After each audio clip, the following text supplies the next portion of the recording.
Hi everyone, I am Fiona. In this video, we will show you a clear window view of the EPS crusher, deduster, and rounder in action. First, let's take a look at the internal structure visible through the transparent window when the machine is stopped. Next, we'll show how it looks during operation. In this demonstration, we're using EPP waste material. After being processed by the crusher, the EPP material is blown into the rounder by the blower for rounding.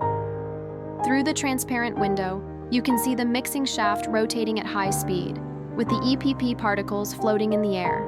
The rounding process is carried out in two main steps. Step 1. The mixing shaft has gaps on both sides, where the high-speed rotation causes friction between the particles and the barrel wall, achieving the rounding effect. Step 2. The rotating structure at the bottom helps separate any particles that have stuck together, making the material more uniform. After rounding, the qualified material is conveyed to the storage hopper, ensuring an efficient and continuous process.